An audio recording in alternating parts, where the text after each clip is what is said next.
येणाऱ्या निवडणुकीमध्ये येऊन मी योग्य वेळी योग्य ठिकाणी योग्य गोष्ट बोलेल।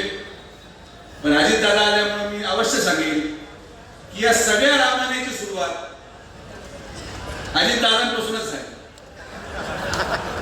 तुम्ही तो गडी तुमच्याकडे घेतला नसता, मी माझी झालो नसतो आणि एवढा मोठा रोजगार मेळावा घ्यावा लागला नसता।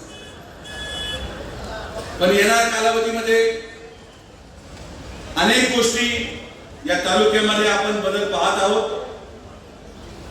दाते सरांच्या माध्यमातून महायुतीच्या माध्यमातून एकजुटी ठेवून आपण या तालुक्याच्या विकासासाठी काम करत राहू।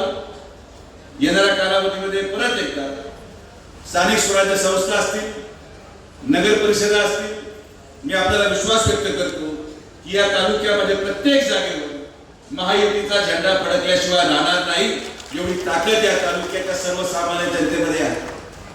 आज आपण लोकसभेमध्ये झालेला एका चुकीचा परिणाम किती मोठा आहे। या लोकसभेच्या निवडणुकीनंतर या तालुक्याच्या जनतेला काय मिळालं याचा विचार या तालुक्याच्या शेतकऱ्यांनी केला पाहिजे, याचा विचार या तालुक्याच्या जनतेने केला पाहिजे। आणि म्हणून माझी अजितदादांकडे मनापासून मागणी आहे की आमच्या तालुक्यामध्ये आणि या अहिल्यानगरमध्ये सिस्पे नावाक एक मोठा घोटाळा झाला। दादा तुम्ही एकदा याची चौकशी लावा, बाकी सगळं आम्ही पुढचं पाहून घेतो। याचा सूत्रधार कोण आहे, तो कोण आहे त्याच्या कार्यकर्त्यांनी गरिबांचे पैसे हडपले, तो कोण आहे त्यांनी या जिल्ह्याच्या जवळपास 3000 कोटी रुपयाची गुंतवणूक करून